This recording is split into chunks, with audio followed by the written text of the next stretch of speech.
Hello students, welcome to text tutor. നമ്മൾ ഇന്ന് discuss ചെയ്യാൻ പോകുന്നത് 9ാം ക്ലാസ്സിലെ 5ാമത്തെ പാഠമായിട്ടുള്ള രാസഗതികം എന്നുള്ള ചാപ്റ്ററാണ്. അപ്പോൾ ഈ രാസഗതികം എന്നുള്ള ചാപ്റ്റർ മെയിനായിട്ട് 2 ഭാഗങ്ങളായിട്ടാണ് പഠിക്കാനുള്ളത്. ആദ്യത്തെ ഭാഗത്തിൽ പറയുന്നത് എന്താണെന്ന് വെച്ചാൽ വിവിധ തരം രാസപ്രവർത്തനങ്ങൾ, അതായത് വ്യത്യസ്ത തരത്തിലുള്ള രാസപ്രവർത്തനങ്ങൾ ഏതൊക്കെയാണ്, അതിൻ്റെ ഉദാഹരണങ്ങളാണ് ആദ്യത്തെ ഭാഗത്തിൽ നമ്മൾ പറയാൻ പോകുന്നത്. രണ്ടാമത്തെ ഭാഗത്തിൽ വരുന്നത് രാസപ്രവർത്തനത്തിന്റെ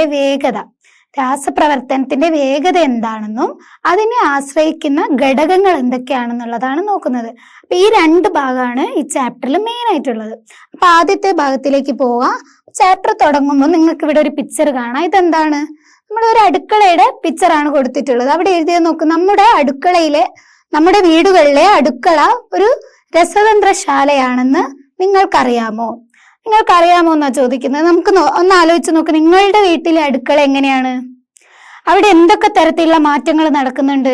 അവിടെ വ്യത്യസ്ത തരത്തിലുള്ള രാസമാറ്റങ്ങളും അതുപോലെ വ്യത്യസ്ത തരത്തിലുള്ള ഭൗതിക മാറ്റങ്ങളും നടക്കുന്നില്ലേ?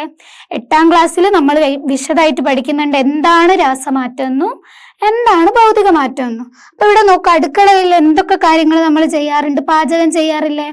ഭക്ഷണം പാചകം ചെയ്യാറുണ്ട്. അപ്പൊ അവിടെ എന്താണ്? നമ്മളെ ഭക്ഷണത്തിന് ഉപയോഗിക്കുന്ന പദാർത്ഥങ്ങൾ എന്താ? നമ്മൾ ചൂടാക്കുകയാണ് ചെയ്യുന്നത്. അപ്പൊ അരി ചൂടാക്കിയിട്ടാണ് ചോറായിട്ട് മാറുന്നത്. അങ്ങനെ അതുപോലെ തന്നെ പാല് തൈരാവുന്നുണ്ട്. അങ്ങനെ നമ്മൾ വിവിധ തരത്തിലുള്ള രാസമാറ്റവും ഭൗതിക മാറ്റങ്ങളും നമ്മുടെ അടുക്കളയിൽ കാണാറുണ്ട്. നിങ്ങൾക്ക് പരിചിതം ഉണ്ടാവുമല്ലോ. നിങ്ങൾ തന്നെ ഒന്ന് ആലോചിച്ച് നോക്ക്, നിങ്ങളുടെ വീട്ടിലെ അടുക്കളയിൽ എന്തൊക്കെ കാര്യങ്ങൾ നടക്കാറുണ്ട് എന്നുള്ള കാര്യം നോക്ക്. അവിടെ കൊടുത്തിട്ടുണ്ട്, നിരവധി ഭൗതിക രാസമാറ്റങ്ങൾ അവിടെ സംഭവിക്കുന്നു. അവിടെ നിരവധി ഭൗതിക മാറ്റങ്ങളും രാസമാറ്റങ്ങളും സംഭവിക്കുന്നുണ്ട് എന്നാണ് പറയുന്നത്. ഒക്കെ ഇവിടെ കുട്ടി പറയുന്നത് എന്താ? ഇന്നെന്താ കറി? നല്ല മണം വരുന്നുണ്ടല്ലോ. മണം വരാറില്ലേ അടുക്കളയിൽ നിന്ന്? അതുപോലെ ചൂടാവാറില്ലേ? ഹീറ്റ് ഉണ്ടാവാറില്ലേ? അതുപോലെ നമ്മൾ പച്ചക്കറിയൊക്കെ മുറിക്കാറില്ലേ? അങ്ങനെ വിവിധ തരത്തിൽ അതൊരു മാറ്റമല്ലേ? വലിയൊരു പച്ചക്കറി, ഇപ്പൊ നമ്മളൊരു പച്ചക്കറി മുറിക്കുമ്പോൾ അതിനെ വലിയ ചെറിയ കഷ്ണങ്ങളാക്കി മാറ്റല്ലേ? അതിന്റെ വലുപ്പത്തിൽ മാറ്റം വരുന്നില്ലേ? അപ്പൊ നമ്മളെ അടുക്കള ഒരു രസതന്ത്രശാലയാണ് എന്നുള്ളത് നിങ്ങൾക്ക് മനസ്സിലായല്ലോ. കാരണം അവിടെ വ്യത്യസ്ത തരത്തിലുള്ള രാസമാറ്റവും വ്യത്യസ്ത തരത്തിലുള്ള ഭൗതിക മാറ്റങ്ങളും നടക്കുന്നുണ്ട്. അതുകൊണ്ട് നമുക്ക് പറയാം, നമ്മളെ വീട്ടിലെ അടുക്കള എന്ന് പറയുന്നത് ഒരു ചെറിയ രസതന്ത്രശാലയാണ് എന്ന് നമുക്ക് പറയാം. നമുക്ക് നോക്കാം, ഇവിടെ ഒരു ടേബിൾ കൊടുത്തിട്ടുണ്ട്, ഒന്ന് വായിച്ചു നോക്കാം. ചുവടെ നൽകിയിരിക്കുന്ന പ്രക്രിയകളെ ഭൗതിക മാറ്റങ്ങൾ, രാസമാറ്റങ്ങൾ എന്നിങ്ങനെ വർഗീകരിക്കാനാണ് പറഞ്ഞിട്ടുള്ളത്. ഇവിടെ കുറച്ച് പ്രവർത്തനങ്ങൾ കൊടുത്തിട്ടുണ്ട്. അതിനെ രാസമാറ്റങ്ങളെന്നും ഭൗതിക മാറ്റങ്ങളെന്നും ഉള്ള രീതിയിൽ വർഗീകരിക്കാനാണ് പറഞ്ഞിട്ടുള്ളത്. അപ്പൊ നമുക്കൊന്ന് ആലോചിച്ച് നോക്കിയാലോ. നമ്മൾ 8ാം ക്ലാസ് പഠിച്ചിട്ടുണ്ട് എന്താണ് ഭൗതിക മാറ്റം, എന്താണ് രാസമാറ്റം എന്നുള്ളത്. ഭൗതിക മാറ്റം എന്താണ്? ഭൗതിക മാറ്റത്തിന്റെ അവിടെ പുതിയ വസ്തുക്കൾ ഉണ്ടാവുന്നില്ല, എന്നാൽ രാസമാറ്റം നടക്കുമ്പോൾ പുതിയ വസ്തുക്കൾ ഉണ്ടാവുന്നുണ്ട്. ആ കാര്യം പഠിച്ചത് ഓർക്കുന്നുണ്ടോ? ഇനി നമുക്ക് ഇവിടെ ഉള്ളത് നോക്കാം. ഇവിടെ വായിച്ചു നോക്കാം, ഓരോ പ്രവർത്തനങ്ങൾ വായിച്ചു നോക്കിയിട്ട് അവിടെ എന്ത് മാറ്റാണ് നടക്കുന്നത്, രാസമാറ്റാണോ അല്ലെങ്കിൽ ഭൗതിക മാറ്റാണോ എന്നുള്ളത് നമുക്ക് നോക്കാം. ഐസ് ഉരുകുന്നത് എന്താ? ഐസ് ഉരുകുന്ന സമയത്ത് അവിടെ പുതിയൊരു സാധനമാണോ ഉണ്ടാവുന്നത്? അല്ലല്ലോ. ഐസിന്റെ രൂപത്തിലൊരു മാറ്റം, അതായത് അതിന്റെ അവസ്ഥയിൽ ഒരു മാറ്റമല്ലേ ഉണ്ടാവുന്നത്? ഐസ് എന്ന് പറയുമ്പോൾ ഖരാവസ്ഥയിലാണ്, അത് ഉരുകിക്കഴിഞ്ഞാൽ വെള്ളമായിട്ടാണ് മാറുന്നത്, ദ്രാവകാവസ്ഥയിലേക്ക് മാറുകയാണ് ചെയ്യുന്നത്. അവിടെ പുതിയൊരു സാധനം ഉണ്ടാവുന്നില്ല, പുതിയൊരു പദാർത്ഥം രൂപപ്പെടുന്നില്ല. അതേ സ്ഥാനത്ത് എന്താണ്? നമുക്ക് ഈ ഉരുകിയ വെള്ളത്തിനെ തിരിച്ച് ഐസാക്കാൻ പറ്റില്ലേ? നമ്മൾ അത് വീണ്ടും തണുപ്പിക്കുകയാണെങ്കിൽ നമുക്ക് ഈ വെള്ളത്തിനെ വീണ്ടും ഐസാക്കിയിട്ട് മാറ്റാൻ സാധിക്കും. അപ്പൊ അവിടെ എന്താണ്? ഐസ് ഉരുകുന്നത് എന്ന് പറയുന്നത് എന്താണ്? ഭൗതിക മാറ്റമാണ്. ഐസ് ഉരുകുന്നത് ഭൗതിക മാറ്റമാണ്. ഭൗതിക മാറ്റം ക്ലിയർ ആണല്ലോ. ഐസ് ഉരുകുന്നത് എന്താണ്? ഭൗതിക മാറ്റമാണ്. അടുത്ത നമുക്ക് നോക്കാം, വിറക് കത്തിക്കഴിഞ്ഞാൽ ഉണ്ടാവുന്നത് എന്താ? വിറക് കത്തിക്കഴിഞ്ഞാൽ ഉണ്ടാവുന്നത് കരിയല്ലേ? അതെന്ന് പറയുന്നത് തിരിച്ച് വിറകാക്കി മാറ്റാൻ സാധിക്കുമോ? അതുപോലെ അതിന് വിറകിന്റെ എന്തെങ്കിലും ഗുണങ്ങളാണോ ഉണ്ടാവുക? അത് പുതിയൊരു സാധനല്ലേ? ഇതുമായിട്ട് ബന്ധമില്ലാത്തൊരു പുതിയ തന്നെ വേറെ തന്നെ സാധനല്ലേ? അപ്പൊ പുതിയ വസ്തുക്കൾ അവിടെ ഉണ്ടാവുകയാണ് ചെയ്യുന്നത്. അപ്പൊ വിറക് കത്തുന്നത് എന്ന് പറഞ്ഞാൽ എന്താണത്? രാസമാറ്റമാണ്, ഭൗതിക മാറ്റമല്ല, രാസമാറ്റമാണ്. രാസമാറ്റം. ഇനി അടുത്തത് പാല് തൈരാകുക. പാല് തൈരാകുക എന്ന് പറഞ്ഞാൽ എന്താ? പാല് തൈരായിട്ട് മാറുകയാണ് ചെയ്യുന്നത്. വീണ്ടും തൈരിനെ നമുക്ക് പാലാക്കാൻ സാധിക്കുമോ? ഇല്ലല്ലോ. അതുപോലെ പാല് എന്ന് പറയുന്നതിൽ നിന്നും വ്യത്യസ്തമായിട്ടുള്ള പുതിയൊരു വസ്തു അല്ലേ തൈര് എന്ന് പറയുന്നത്? പുതിയൊരു വസ്തു അല്ലേ, അതിനെ തിരിച്ച് നമുക്ക് പാലാക്കി മാറ്റാൻ സാധിക്കില്ലല്ലോ. അപ്പൊ പാല് തൈരാകുന്നത് എന്ന് പറഞ്ഞാൽ അതെന്താണ്? രാസമാറ്റമാണ്. രാസമാറ്റം. പുതിയ വസ്തു അവിടെ ഉണ്ടാവുകയാണ് ചെയ്യുന്നത്. തൈര് എന്ന് പറയുന്നത് തിരിച്ച് തൈരിനെ പാലാക്കി മാറ്റാൻ സാധിക്കുന്നില്ല. അതുകൊണ്ട് തന്നെ പാല് തൈരാകുന്നത് എന്താണ്? രാസമാറ്റമാണ്. അടുത്തത് പഞ്ചസാര ജലത്തിൽ ലയിക്കുന്നത്. പഞ്ചസാര ജലത്തിൽ ലയിക്കുന്നത് അതെന്താണ്? ഭൗതിക മാറ്റമാണ്. അത് നമുക്ക് വേണമെങ്കിൽ എന്താ തിരിച്ച് എടുക്കാൻ പറ്റും, തിരിച്ച് പഞ്ചസാരയിലേക്ക് മാറ്റാൻ പറ്റുന്നതാണ്. ജസ്റ്റ് പഞ്ചസാര വെള്ളത്തിൽ ഇളക്കുന്ന സമയത്ത് അല്ലെങ്കിൽ ലയിക്കുന്ന സമയത്ത് നമുക്ക് എന്താണ് അവിടെ സംഭവിക്കുന്നത്? വെറും ഭൗതിക മാറ്റം മാത്രമാണ്. അത് ജസ്റ്റ് ഒന്ന് അതുമായിട്ട് മിക്സ് ആവുന്നുള്ളൂ. നമുക്ക് തിരിച്ചെന്താണ് പഞ്ചസാരയെ വേർതിരിച്ചെടുക്കാൻ പറ്റും.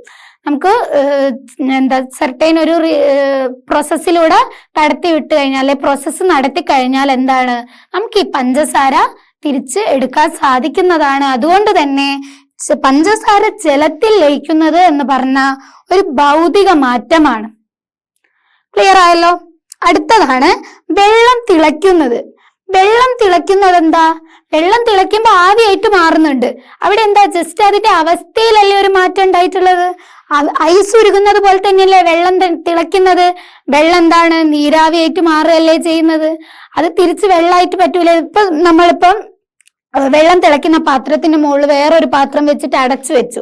വെള്ളം തിളച്ചിട്ടുള്ള നീരാവി ഈ പാത്രത്തിൽ തട്ടിയിട്ട് നമ്മളിപ്പോ ഗ്യാസ് ഓഫ് ചെയ്തെന്ന് വെച്ചോ. ഓഫ് ചെയ്ത് കഴിഞ്ഞാൽ നമുക്ക് കാണാൻ സാധിക്കും നീരാവി വീണ്ടും ജലമായിട്ട് മാറുന്നത്. നമ്മൾ ഈ മൂടി വെച്ച പാത്രത്തിന്റെ മുകളിലൊക്കെ കാണാറുണ്ടല്ലോ, വെള്ളത്തിന്റെ തുള്ളികളായിട്ട് തിരിച്ച് ജലമായിട്ട് തന്നെ മാറുന്നുണ്ട്. പഴയ അവസ്ഥയിലേക്ക് മാറ്റാൻ സാധിക്കുന്നുണ്ട്. പുതിയതൊന്നും അവിടെ രൂപപ്പെടുന്നുമില്ല. അപ്പൊ എന്താണ്? വെള്ളം തിളയ്ക്കുന്നത് എന്ന് പറഞ്ഞാൽ അതെന്താണ്? ഭൗതിക മാറ്റമാണ്.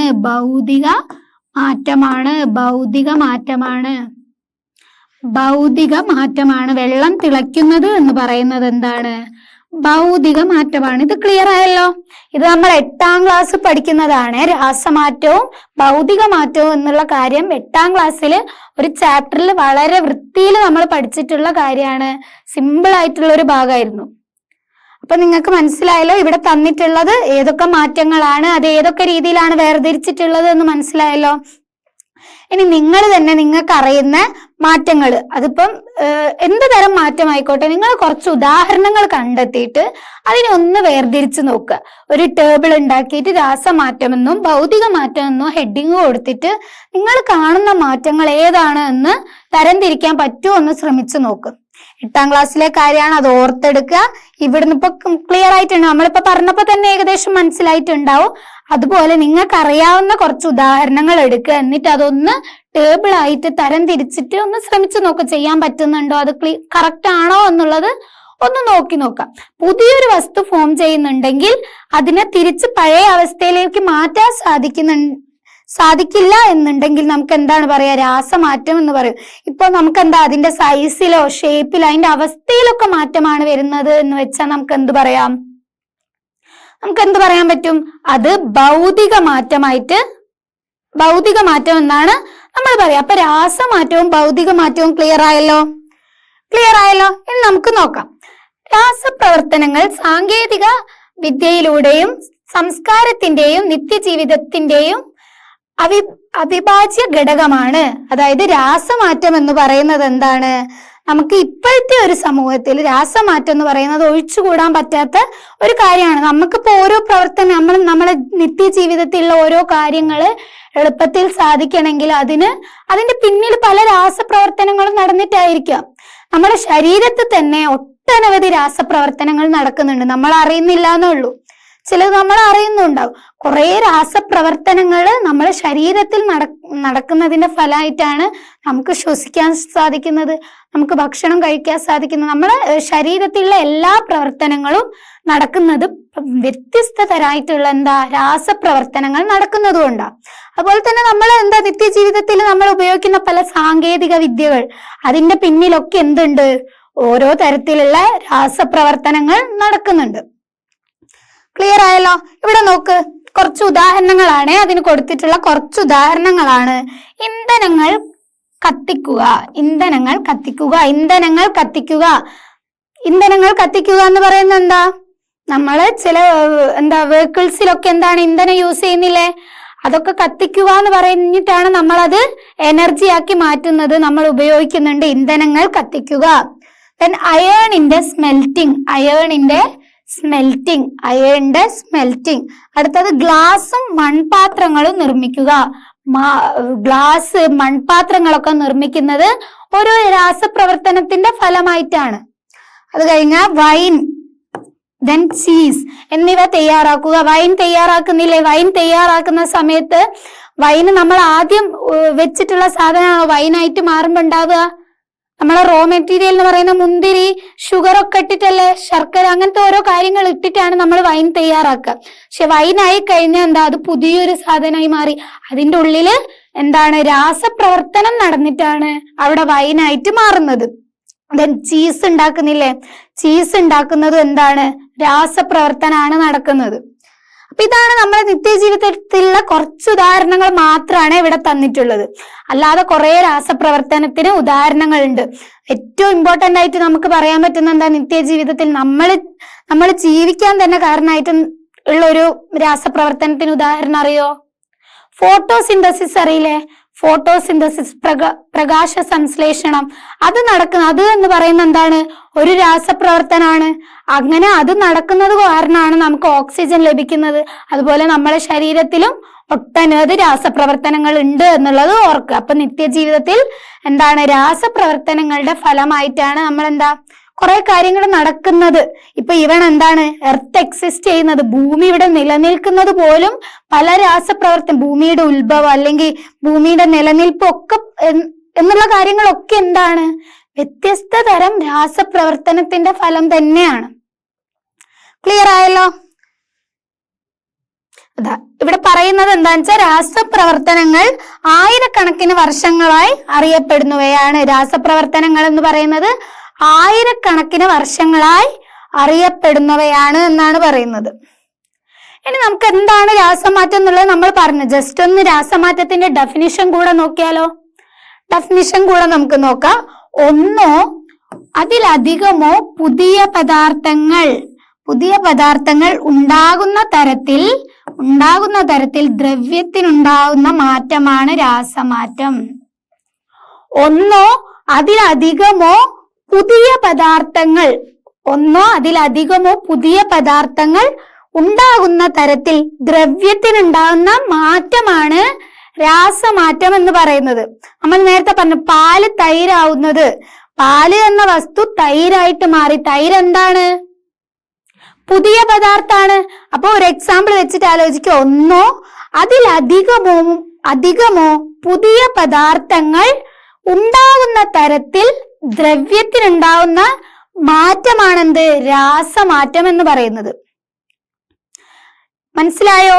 അതായത് ഒന്നിലധികമോ പുതിയ പദാർത്ഥങ്ങൾ ഉണ്ടാകുന്ന തരത്തിലുള്ള ദ്രവ്യത്തിനുണ്ടാകുന്ന മാറ്റത്തെയാണ് നമ്മൾ എന്ന് പറയാ? രാസമാറ്റം. ഓക്കെ. കൂടാതെ രാസമാറ്റത്തിനോടനുബന്ധിച്ച് ഊർജമാറ്റവും സംഭവിക്കുന്നുണ്ട്. ഓർത്ത് വെക്കണേ, രാസമാറ്റത്തിനോടനുബന്ധിച്ച് എന്തുണ്ടാകുന്നുണ്ട്? ഊർജമാറ്റവും സംഭവിക്കുന്നുണ്ട്. ഒരു രാസമാറ്റം നടക്കുന്നു അല്ലെ രാസപ്രവർത്തനം നടക്കുമ്പോൾ ഊർജം നഷ്ടപ്പെടാം, അല്ലെ ഊർജം ആഗിരണം ചെയ്തിട്ട് രാസമാറ്റം നടക്കാം. അപ്പൊ ഒരു രാസപ്രവർത്തനത്തിന് രാസപ്രവർത്തനത്തിനോടനുബന്ധിച്ച് അവിടെ ഊർജമാറ്റവും സംഭവിക്കുന്നുണ്ട് എന്നുള്ളത് ഓർത്ത് വെക്കുക. അതായത് ഊർജം ഒന്നെങ്കിൽ ആഗിരണം ചെയ്യാ, അല്ലെങ്കിൽ ഊർജം റിലീസ് ചെയ്യപ്പെടാം. അതായത് ഊർജമാറ്റവും അവിടെ നടക്കുന്നുണ്ട്. അല്ലെങ്കിൽ ഒരു ഊർജം ഉപയോഗിച്ച് വേറെ ഒരു തരത്തിലുള്ള ഊർജം പുറത്തള്ളാം, പുറത്തേക്ക് റിലീസ് ചെയ്യാനും സാധിക്കും. അപ്പം ഒരു രാസപ്രവർത്തനം അല്ലെ രാസമാറ്റം നടക്കുന്ന സമയത്ത് പുതിയൊരു വസ്തു എന്താണ്, പുതിയ പദാർത്ഥം രൂപപ്പെടുന്നുണ്ട്. അതുപോലെ തന്നെ അവിടെ എന്താണ്, ഊർജമാറ്റവും സംഭവിക്കുന്നുണ്ട് എന്നുള്ളത് ഓർത്തു വെക്കാം. നമ്മൾ നേരത്തെ പറഞ്ഞില്ലേ പ്രകാശ സംശ്ലേഷണം, അവിടെ എന്താണ്, ലൈറ്റ് എനർജി, സൺലൈറ്റ് ഉണ്ടെങ്കിലല്ലേ നടക്കുള്ളൂ. അപ്പൊ ഊർജം എന്താണ്, ആഗിരണം ചെയ്യപ്പെടുന്നുണ്ട്. അപ്പൊ ഊർജമാറ്റവും നടക്കാമെന്നാണ് പറയുന്നത്. അപ്പൊ രാസമാറ്റം ക്ലിയർ ആയല്ലോ. ഇനി നമ്മൾ കുറച്ച് രാസമാറ്റങ്ങൾക്കുള്ള ഉദാഹരണങ്ങളാണ് പറയുന്നത്. ഇവിടെ എന്താണ് രാസമാറ്റം, അതുപോലെ എന്ത് വസ്തുവാണ് ഉണ്ടാവുന്നത് എന്ന് ഒന്ന് നോക്കണം. ഓക്കെ, നമുക്ക് നോക്കാം. ഒരു സ്പാച്ചുലയിൽ കുറച്ച് പഞ്ചസാര എടുക്കാനാണ് പറയുന്നത്. ഒരു സ്പാച്ചുലയിൽ കുറച്ച് പഞ്ചസാര എടുക്കാനാണ് പറയുന്നത്. തന്നെ നമ്മളോട് എന്താ പറഞ്ഞിട്ടുള്ളത്, പഞ്ചസാര എടുത്ത് ബെൻസൺ ബർണർ ചൂടാക്കുക.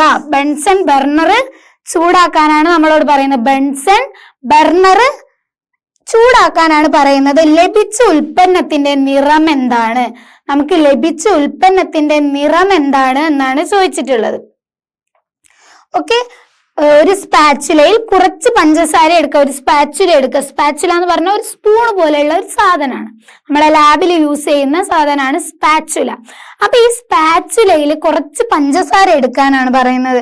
എന്നിട്ട് ഈ പഞ്ചസാര ബെൻസൺ ബർണർ എന്ന് പറഞ്ഞാൽ ലാബിലൊക്കെ കാണുന്നില്ലേ, നമ്മളൊരു ഫ്ലെയിം വരുന്ന ഗ്യാസിന്റെ അതുപോലെ തന്നെ ഒരു സാധനം, ബർണറില് നമ്മൾ ഈ സ്പാച്ചുല വെക്കാനാണ് പറയുന്നത്.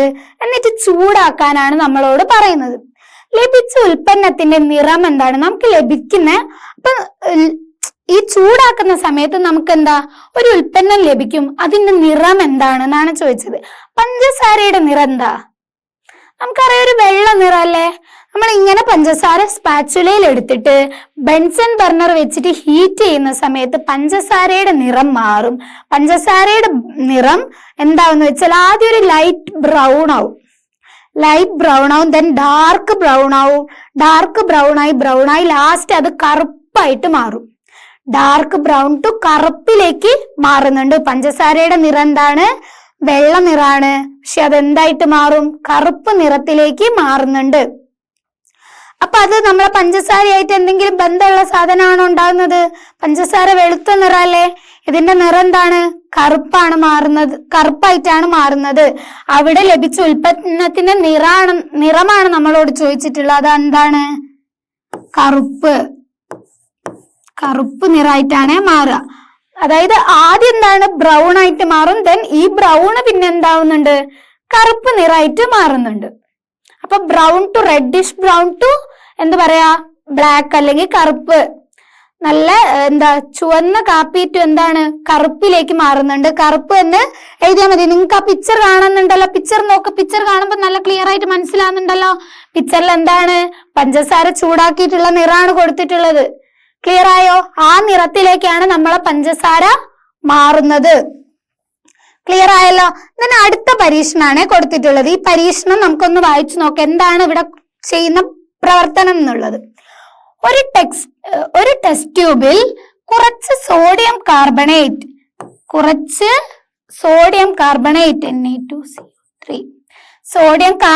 എടുക്കുക. നമ്മളോട് പറഞ്ഞത് ഒരു ടെസ്റ്റ് ട്യൂബിൽ കുറച്ച് സോഡിയം കാർബണേറ്റ് എടുക്കാനാണ് പറഞ്ഞിട്ടുള്ളത്. അതിലേക്ക് 2 ml നേർപ്പിച്ച ഹൈഡ്രോക്ലോറിക് ആസിഡ് ചേർക്കാനാണ് പറഞ്ഞിട്ടുള്ളത്. ഇനി ചിത്രമാണ് ഇവിടെ കൊടുത്തിട്ടുള്ളത്. ചിത്രം കൊടുത്തിട്ടുണ്ട്. നിങ്ങളുടെ നിരീക്ഷണം എഴുതാനാണ് പറഞ്ഞത്. നമ്മളോട് ഈ ചിത്രം നോക്കിയിട്ട് നിരീക്ഷണം എഴുതാനാണ് പറഞ്ഞത്. ഇവിടെ കണ്ടോ, ഇവിടെ നമുക്ക് കാണാം, ഇതാണ് സോഡിയം കാർബണേറ്റ്. ഒരു ടെസ്റ്റ് ട്യൂബിൽ എന്താണ് നമ്മൾ എടുത്തിട്ടുള്ളത്, സോഡിയം കാർബണേറ്റ് എടുത്തിട്ടുണ്ട്. ദെൻ നമ്മൾ എന്താണ് നേർപ്പിച്ച 2 ml നേർപ്പിച്ച ഹൈഡ്രോക്ലോറിക് ആസിഡ് എടുത്തിട്ടുണ്ട്. ഈ ഹൈഡ്രോക്ലോറിക് ആസിഡ് നമ്മൾ സോഡിയം കാർബണേറ്റിലേക്ക് ആഡ് ചെയ്യാണ് ചെയ്യുന്നത്. സോഡിയം കാർബണേറ്റിലേക്ക് ഈ ഹൈഡ്രോക്ലോറിക് ആസിഡ് ആഡ് ചെയ്യുകയാണ് ചെയ്യുന്നത്. അപ്പൊ എന്താ സംഭവിക്കുന്നത്, ഇവിടെ ചിത്രം കാണുന്നില്ലേ? ഇവിടെ എന്ത് സംഭവിക്കുന്നുണ്ട്? പതഞ്ഞു പൊങ്ങുന്നില്ലേ? പതഞ്ഞു പൊങ്ങുന്നുണ്ടല്ലോ. പതഞ്ഞു പൊങ്ങുന്നതാണ് ഇവിടെ വൈറ്റ് ആയിട്ട് കാണിച്ചത്. ഇവിടെ മുകളിൽ നിന്ന് എന്താണ്? പതഞ്ഞിങ്ങനെ പൊങ്ങി പോകുന്നുണ്ട്, പത പോലെ വരുന്നുണ്ട്, പൊങ്ങി വരുന്നുണ്ട്. അതായത് അവിടെ ഒരു ഗ്യാസ് റിലീസ് ചെയ്യുന്നുണ്ട്, പതഞ്ഞു പൊങ്ങുന്നുണ്ട്. അതുപോലെ അതെന്താണ്? അവിടെ ഒരു ഗ്യാസ് റിലീസ് ചെയ്യുന്നുണ്ട്, പതഞ്ഞു പൊങ്ങുന്നതാണ് നമ്മൾ കാണുന്നത്. എന്തോ ഒരു ഗ്യാസ് റിലീസ് ചെയ്യുന്നുണ്ട്. അതായത് ഒരു ബീക്കർ, ഒരു ടെസ്റ്റ് ട്യൂബില് നേർപ്പിച്ച ഹൈഡ്രോക്ലോറിക് ആസിഡ് എടുത്തു. ദെൻ അനദർ ടെസ്റ്റ് ട്യൂബില് സോഡിയം കാർബണേറ്റ് എടുത്തു. എന്നിട്ട് ഈ സോഡിയം കാർബണേറ്റിന്റെ ടെസ്റ്റ് ട്യൂബിലേക്ക് നമ്മൾ എന്താണ്? നേർപ്പിച്ച ഹൈഡ്രോക്ലോറിക് ആസിഡ് ആഡ് ചെയ്യുന്ന സമയത്ത് നമുക്ക് നിരീക്ഷിക്കാൻ സാധിക്കുന്നത് എന്താണ്? ഇത് പതഞ്ഞു പൊങ്ങുന്നതാണ്. വിഗറസ് ആയിട്ട് അതിൻ്റെ ഉള്ളിൽ എന്താണ്? നല്ല ശക്തമായിട്ടുള്ള എന്തോ റിയാക്ഷൻ നടക്കുകയാണ്. നല്ല ശക്തിയിൽ ഇതിങ്ങനെ പതഞ്ഞു പൊങ്ങി വരികയാണ് ചെയ്യുന്നത്. എന്തോ ഒരു ഗ്യാസ് റിലീസ് ചെയ്യുകയും ചെയ്യുന്നുണ്ട്. നമ്മൾ കാണുന്ന നിരീക്ഷണം എന്താണ്? പതഞ്ഞു പൊങ്ങുന്നു, പതഞ്ഞ് പൊങ്ങുന്നു. അവിടെ നടക്കുന്ന റിയാക്ഷൻ ഒന്ന് വെറുതെ പഠിക്കേണ്ട, റിയാക്ഷൻ പഠിക്കേണ്ട, അറിഞ്ഞിരിക്കാനൊന്ന് എഴുതി നോക്കിയാലോ. Na2CO3 Na2CO3 റിയാക്ഷൻ പഠിക്കണ്ട, ജസ്റ്റ് ഒന്ന് അറിഞ്ഞിരിക്കാനാണ്. Na2CO3 നമ്മൾ പിന്നെ ആഡ് ചെയ്തത് എന്താ? HCl അല്ലേ? നമ്മൾ ആഡ് ചെയ്തത് HCl ആണ്. നേർപ്പിച്ച ഹൈഡ്രോക്ലോറിക് ആസിഡ് ആണ് പ്ലസ് HCl. എന്തായിരിക്കും കിട്ടുക? എന്തായിരിക്കും നമുക്ക് കിട്ടുക? Na2CO3 പ്ലസ് HCl ചെയ്താൽ നമുക്ക് കിട്ടുന്നത് എന്താന്ന് വെച്ചാല് NaOH കിട്ടും. ദെൻ നമുക്ക് കിട്ടും എന്താണ്? NaCl കിട്ടും. ദെൻ നമുക്ക് നോക്കാം, എഴുതി നോക്കാം. NaCl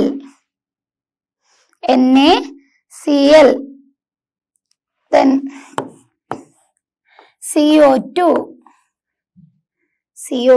plus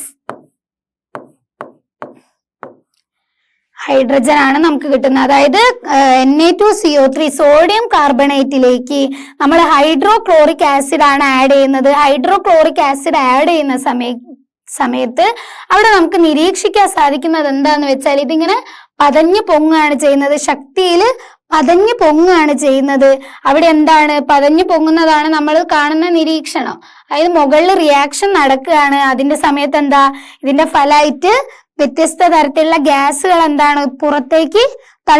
പുറന്തള്ളുന്നുണ്ട്. വിവിധ തരത്തിലുള്ള ഗ്യാസുകൾ പുറന്തള്ളുന്നുണ്ട്. ഇവിടെ നമുക്ക് സോഡിയം ബൈകാർബണേറ്റ് ചെയ്യുന്ന സമയത്ത് എന്താണ്? സോഡിയം കാർബണേറ്റില് ഹൈഡ്രോക്ലോറിക് ആസിഡ് ചെയ്യുമ്പോൾ NaCl കിട്ടുന്നുണ്ട്, CO2 ഗ്യാസ് ഒക്കെ കിട്ടുന്നുണ്ട്. അപ്പൊ ഈ ഗ്യാസ് ഉണ്ടാവുന്നതിന്റെ ഫലമായിട്ടാണ് എന്ത്?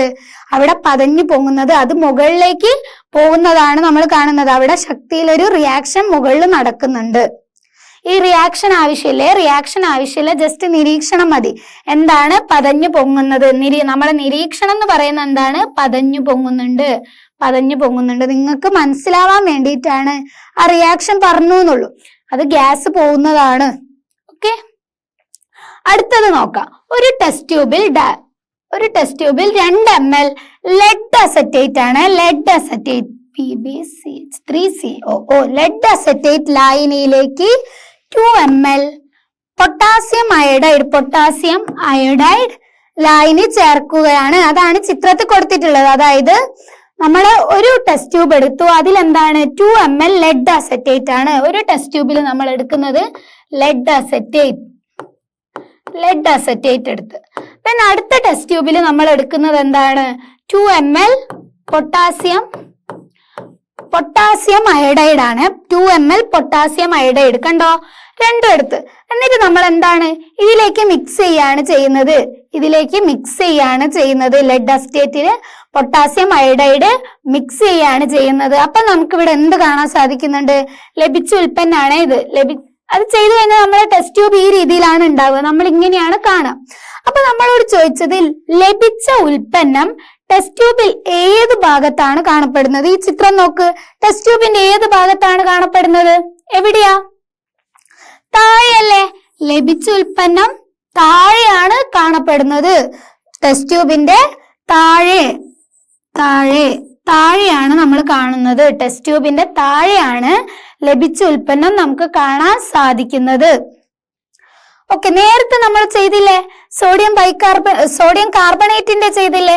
സോഡിയം കാർബണേറ്റിന്റെ ചെയ്ത സമയത്ത് എവിടെയാ കൂടുതൽ? ഇവിടെയല്ലേ, മുകളിലല്ലേ? മുകളിൽ പതഞ്ഞു പൊങ്ങുകയാണ് ചെയ്യുന്നത്, മുകളിലാണ് റിയാക്ഷൻ നടക്കുന്നത്. എന്നാൽ നമ്മൾ ഈ റിയാക്ഷൻ നോക്കുമ്പോൾ ഈ രാസപ്രവർത്തനത്തിൽ എന്താണ് നമുക്ക് ലഭിച്ച ഉൽപ്പന്നം താഴെയാണ് കാണപ്പെടുന്നത്. താഴെ ഒരു അവക്ഷിപ്തായിട്ടാണ് കാണപ്പെടുന്നത്. അതിന്റെ നിറം എന്താണ്? താഴെ കാണുന്നതിന്റെ നിറം എന്താണ്? അവിടെ കൊടുത്തിട്ടുണ്ടല്ലോ, എന്താണ്? മഞ്ഞ നിറമാണ്. മഞ്ഞ നിറമാണ്.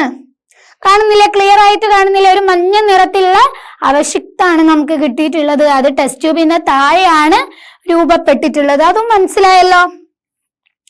ഇതിന് അടുത്തൊരു രാസപ്രവർത്തനാണ്. ഈ രാസപ്രവർത്തനം നോക്ക്.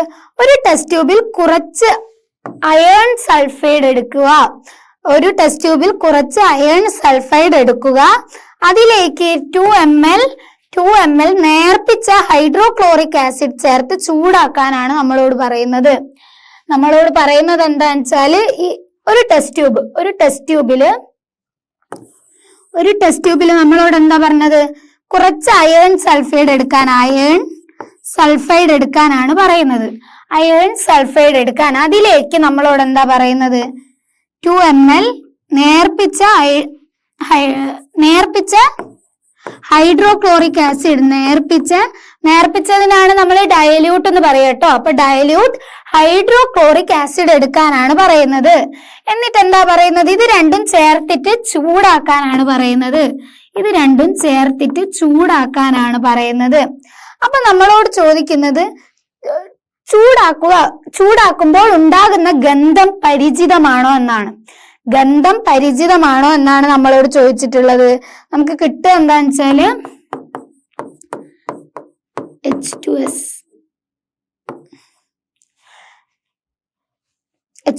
ആണ് കിട്ടുക. നമുക്ക് കിട്ടുന്നത് എന്ന് പറയുന്നത് എന്താണ്? ഹൈഡ്രജൻ സൾഫൈഡ് കിട്ടും. ഈ ഹൈഡ്രജൻ സൾഫൈഡിന്റെ ഗന്ധം എന്ന് പറയുന്നത് നമ്മളെ ഒരു ചീഞ്ഞ മുട്ടയുടെ സ്മെൽ, റോട്ടൺ എഗ്ഗിന്റെ സ്മെല്ലാണെന്നാണ് നമ്മൾ പറയാ.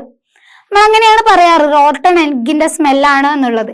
അപ്പൊ ഈ ഹൈഡ്രജൻ സൾഫൈഡിന്റെ സ്മെല്ല് നമുക്ക് കിട്ടുകയാണ് ചെയ്യുക ഈ റിയാക്ഷൻ നടക്കുമ്പോൾ. അപ്പൊ സ്മെല്ലിലൂടെ നമുക്ക് എന്ത് മനസ്സിലാക്കാം? ഇവിടെ ഇങ്ങനെ ഒരു രാസപ്രവർത്തനം നടന്നിട്ടുണ്ട് എന്നുള്ളത് മനസ്സിലാക്കാൻ സാധിക്കുമല്ലോ. ഈ ഉണ്ടാവുന്ന ചൂടാക്കുമ്പോൾ ഉണ്ടാവുന്ന ഇതിന്റെ ഗന്ധം എന്ന് പറയുന്നത് എന്താണ്? ചീഞ്ഞ മുട്ടയുടെ സ്മെല്ലാണ്. ചീഞ്ഞ മുട്ടയുടെ സ്മെൽ, മുട്ടയുടെ ഗന്ധാണ്. റോട്ടൺ എഗ് എന്നാണ് ഇംഗ്ലീഷ് പറയാ. അതായത് ചീഞ്ഞ മുട്ടയുടെ ഗന്ധാണ് ഉണ്ടാകുന്നത്. അവിടെ എന്താണ്? ഹൈഡ്രജൻ സൾഫൈഡ് ഫോം ചെയ്യുന്നത് കൊണ്ടാണ്. റിയാക്ഷൻ ഒന്നും ആവശ്യമില്ല, ഇവിടെ ഉണ്ടാവുന്ന ഗന്ധാണ് നിങ്ങൾക്ക് ആവശ്യമുള്ളൂ. ചീഞ്ഞ മുട്ടയുടെ ഗന്ധമാണ് ഉണ്ടാകുന്നത്. അപ്പൊ നമ്മളിപ്പോ 4 രാസമാറ്റങ്ങളാണ് പറഞ്ഞിട്ടുള്ളത്. ആദ്യം നമ്മൾ പറഞ്ഞിട്ടുള്ളത് എന്താ? പഞ്ചസാര സ്പാച്ചുലയിൽ ചൂടാക്കും. അപ്പൊ അവിടെ രാസമാറ്റം സംഭവിച്ചപ്പോ അവിടെ എന്തുണ്ടായി? നമ്മൾ എങ്ങനെ മനസ്സിലായി അവിടെ ഒരു രാസപ്രവർത്തനം നടന്നു എന്നുള്ളത്? നമ്മൾ എങ്ങനെ മനസ്സിലാക്കി? എങ്ങനെയാ? അവിടെ പഞ്ചസാരയ്ക്ക് നിറവ്യത്യാസം ഉണ്ടായി. അതായത് വൈറ്റ് ആയിരുന്ന പഞ്ചസാര ഒരു റെഡിഷ് ബ്രൗൺ ടു ബ്ലാക്ക് ആയിട്ട് മാറി. അത് ആവാൻ കാരണം എന്താ? അവിടെ കാർബൺ ഉണ്ടായത് കൊണ്ടാണ്.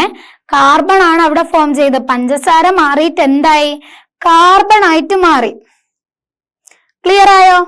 ദെൻ രണ്ടാമത് നമ്മൾ പറഞ്ഞിട്ടുള്ളത് ഏതാ?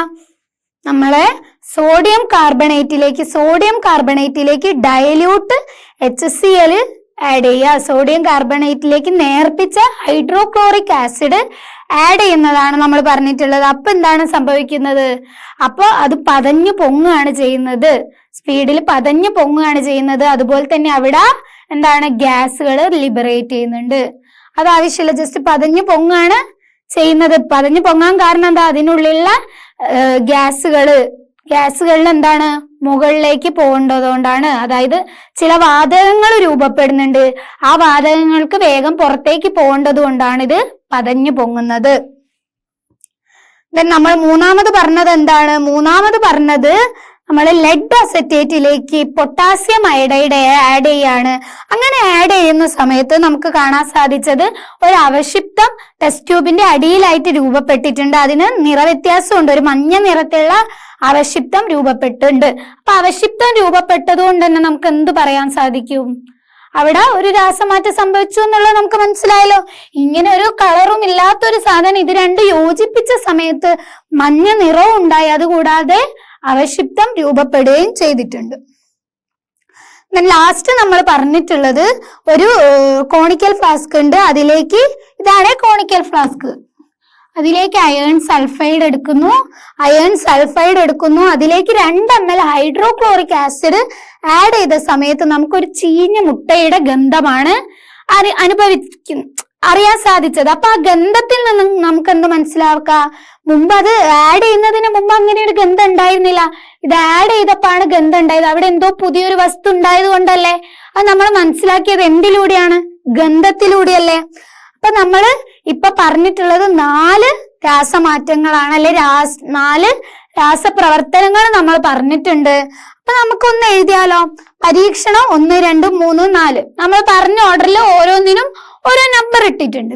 അപ്പൊ അവിടെ രാസമാറ്റം തിരിച്ചറിഞ്ഞ വിധാണ് നമ്മളോട് ചോദിച്ചിട്ടുള്ളത്. എന്ത് വെച്ചിട്ടാണ് നമ്മൾ രാസമാറ്റം തിരിച്ചറിഞ്ഞിട്ടുള്ളത് എന്നാണ് നമ്മൾ നോക്കാൻ പോകുന്നത്. നോക്കിയാലോ? ഫസ്റ്റ് പരീക്ഷണം, പഞ്ചസാര സ്പാച്ചുലയിൽ എടുത്തിട്ട് ബെൻസൺ ബർണറിന് മുകളിൽ വെച്ചു, ചൂടാക്കിയപ്പോ നമ്മൾ പറഞ്ഞു പഞ്ചസാരയ്ക്ക് നിറവ്യത്യാസം ഉണ്ടായി. വെള്ള നിറത്തിലുള്ള പഞ്ചസാര എന്തായിട്ട് മാറി? പഞ്ചസാര ഒരു റെഡിഷ് ബ്രൗൺ കളറിലേക്ക് മാറി, ടു ബ്ലാക്കിലേക്ക് വരെ മാറി എന്ന് നമുക്ക് പറയാൻ സാധിക്കും. അതായത് പഞ്ചസാരയ്ക്ക് നിറവ്യത്യാസം ഉണ്ടായി. ക്ലിയർ ആയോ? പഞ്ചസാരയ്ക്ക് എന്തുണ്ടാകുന്നുണ്ട്? നിറവ്യത്യാസം ഉണ്ടാവുന്നുണ്ട്. രണ്ടാമത് നമ്മൾ ചെയ്തത് എന്തായിരുന്നു? സോഡിയം കാർബണേറ്റിലേക്ക് നേർപ്പിച്ച ഹൈഡ്രോക്ലോറിക് ആസിഡ് ആഡ് ചെയ്തു. ചെയ്ത സമയത്ത് അവിടെ എന്താണ്? പതഞ്ഞു പൊങ്ങുകയാണ് ചെയ്തത്. അതിങ്ങനെ പതഞ്ഞു പൊങ്ങിയതിലൂടെയല്ലേ നമ്മൾ മനസ്സിലാക്കിയത് അവിടെ എന്തോ ഒരു രാസപ്രവർത്തനം നടന്നിട്ടുണ്ട് എന്നുള്ളത്, രാസമാറ്റം നടന്നിട്ടുണ്ട് എന്ന് നമ്മൾ തിരിച്ചറിഞ്ഞത് അതിലൂടെയല്ലേ. പതഞ്ഞു പൊങ്ങി.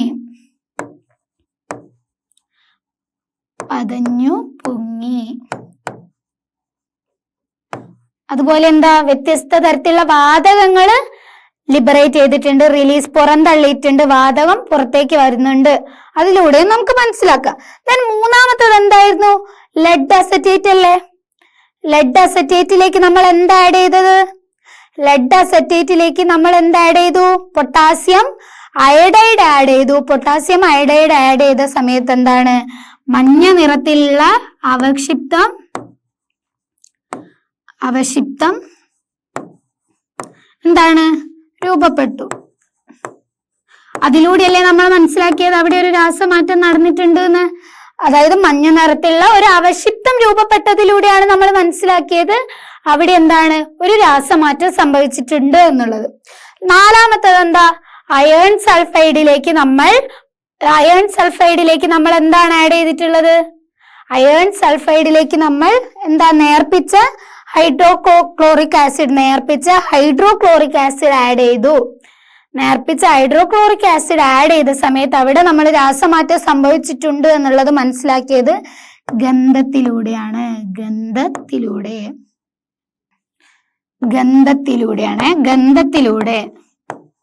അവിടെ എന്താണ് നമ്മൾ പറഞ്ഞു? ഒരു റോട്ടൺ എഗ്ഗിന്റെ സ്മെല്ല്, ചീഞ്ഞ മുട്ടയുടെ സ്മെല്ല് കിട്ടിയപ്പോഴാണ് നമുക്ക് മനസ്സിലായത് അവിടെ എന്തോ ഒരു രാസപ്രവർത്തനം നടന്നിട്ടുണ്ട്. ആ രാസപ്രവർത്തനത്തിന്റെ അല്ലെ രാസമാറ്റത്തിന്റെ ഫലമായിട്ടാണ് ഇങ്ങനെ ഒരു ഗന്ധം രൂപപ്പെട്ടിട്ടുള്ളത് എന്ന് നമുക്ക് മനസ്സിലായി. അപ്പൊ നമുക്ക് മനസ്സിലാക്കാം, ആദ്യം നിറവ്യത്യാസത്തിലൂടെയാണ് നമ്മൾ മനസ്സിലാക്കിയത്. രണ്ടാമത് എന്താണ്? പതഞ്ഞു പൊങ്ങി, അതിന്റെ ഉള്ളില് എന്താണ്? മുകളിൽ പതഞ്ഞു പൊങ്ങുകയാണ് ചെയ്യുന്നത്. മൂന്നാമത് നമ്മൾ മനസ്സിലാക്കിയത് അവശിപ്തം രൂപപ്പെട്ടിട്ടുണ്ട്. നാലാമത്തെ നമ്മൾ മനസ്സിലാക്കുന്നത് അതിൽ നിന്നുണ്ടായ ഗന്ധത്തിലൂടെയാണ്. അപ്പൊ നമ്മൾ വ്യത്യസ്ത തരം രാസമാറ്റങ്ങൾ പറഞ്ഞു. എന്താണ് രാസമാറ്റം എന്ന് പറഞ്ഞല്ലോ? ഒന്നോ അതിലധികമോ പുതിയ പദാർത്ഥങ്ങൾ രൂപപ്പെടുന്നുണ്ടെങ്കിൽ എന്ത് നമുക്ക് പറയാം? പുതിയ പദാർത്ഥങ്ങൾ രൂപപ്പെടുന്ന തരത്തിൽ ദ്രവ്യത്തിനുണ്ടാകുന്ന മാറ്റത്തെ നമ്മൾ രാസമാറ്റം എന്ന് പറയും. നിത്യജീവിതത്തിലുള്ള കുറെ മാറ്റങ്ങൾക്ക് ഉദാഹരണം പറഞ്ഞിട്ടുണ്ട്. ഭൗതിക മാറ്റം, രാസമാറ്റം എന്ന് വേർതിരിച്ച് പറഞ്ഞിട്ടുണ്ട്. അതിനുശേഷം നമ്മൾ പറഞ്ഞിട്ടുള്ളത് കുറച്ച് രാസമാറ്റങ്ങൾക്ക് ഉദാഹരണം പറഞ്ഞു. എന്നിട്ട് ഈ രാസമാറ്റം കണ്ടെത്തിയ മാർഗങ്ങൾ ഏതൊക്കെയാണെന്നാണ് പറഞ്ഞിട്ടുള്ളത്. നിറവ്യത്യാസം, ഗന്ധം, അവശിഷ്ടം രൂപപ്പെടുന്നുണ്ടോ, അതുപോലെ ഈ പതഞ്ഞു പൊങ്ങുന്നുണ്ടോ, അതിലേക്ക് നിരീക്ഷിച്ചപ്പല്ലേ പതഞ്ഞു പൊങ്ങുന്നത് കണ്ടത്. അപ്പൊ അതിലെന്തെങ്കിലും മാറ്റം സംഭവിച്ചിട്ടുണ്ടോ എന്നുള്ളതാണ് നമ്മൾ നോക്കിയിട്ടുള്ളത്. അപ്പൊ ഇത്രയും കാര്യത്തിലൂടെ നമുക്ക് എന്താണ് അവിടെ രാസമാറ്റം നടന്നു എന്നുള്ളത് മനസ്സിലാക്കാൻ സാധിക്കുന്നുണ്ട്. അപ്പൊ ഇനി അടുത്ത പാർട്ടില് അടുത്ത ക്ലാസ്സിൽ നമ്മൾ പറയാൻ പോകുന്നത് ഏതൊക്കെ തരത്തിലുള്ള രാസമാറ്റങ്ങളുണ്ട്, നമുക്ക് രാസമാറ്റങ്ങളെ വ്യത്യസ്ത തരമായിട്ട് വേർതിരിക്കാം, ഏത് രീതിയിലാണ് വേർതിരിക്കുന്നത്, അങ്ങനെ എത്ര തരം രാസമാറ്റങ്ങൾ ഉണ്ട് എന്നും ആ രാസമാറ്റങ്ങൾക്ക് ഉദാഹരണം എന്താണെന്നുള്ളതും അതിന്റെ സവിശേഷതകൾ എന്താണെന്നുള്ളതാണ് നമ്മൾ അടുത്ത ക്ലാസ്സിൽ പറയാൻ പോകുന്നത്. അപ്പൊ ഇത്രയും എടുത്ത കാര്യങ്ങൾ, രാസമാറ്റം എന്താണെന്നുള്ളതും ആ രാസമാറ്റങ്ങളെ നമ്മൾ ഇവിടെ ഏതൊക്കെ രീതിയിലാണ് മനസ്സിലാക്കിയിട്ടുള്ളത്, രാസമാറ്റം സംഭവിച്ചു എന്ന് മനസ്സിലാക്കിയിട്ടുള്ളത് എന്നുള്ള കാര്യം ഒന്ന് നോക്കുക. അതിനുശേഷം നമുക്ക് അടുത്ത ക്ലാസ്സിൽ അടുത്ത ഭാഗം ഡിസ്കസ് ചെയ്യാം. അപ്പൊ താങ്ക് യു.